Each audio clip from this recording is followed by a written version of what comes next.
Salve, salve família VM, seja bem-vindo a mais um vídeo no canal Vavá Motovlog. Meu nome é Wagner Santos. Hoje vou falar um pouco sobre o motor dessa moto, sobre o barulho do motor que os povos comentam sobre que essa nova 160 tem. Então vamos lá falar um pouquinho sobre isso. Bora pro vídeo. Tá a moto, vamos ligar ela, vamos ver se realmente tem esse barulho no motor. Aqui o painel.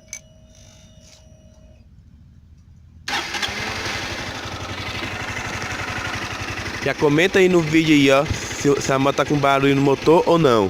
Já deixa nos comentários aí, ó. Olha.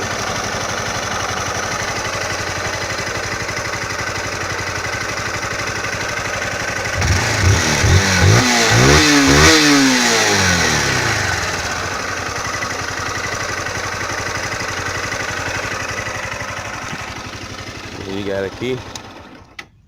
Gente, tem o barulho do motor, parece que tá batendo válvula. Mas essas 960 é até esse barulho. Minha moto já rodou, rodo, corto tiro, nunca deu problema nenhum. E desde que eu peguei ela tem esse barulho estranho no motor. Já fui na Honda, é normal. É normal esse barulho no motor. Você que tem 660, estiver aí preocupado com o barulho da sua moto, despreocupe, tá gastando tempo. Não fique levando sua moto no mecânico, abrir seu motor à toa mesmo, à toa não. Porque esse barulho é normal dela, característica dela. Esse motor tem nada a ver com o motor 150. O motor não tem nada a ver com 150. É um motor bem mais forte, faz um barulho diferente. E é normal dela, eu tenho que dizer. Pra vocês virativo, não fica preocupado com barulho de motor não. É normal. Dá uma filmadinha nela que vocês verem. Moto toca só o ouro.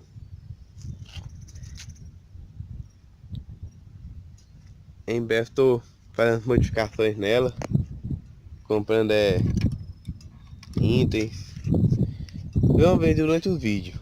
Então deixa seu like aí, comenta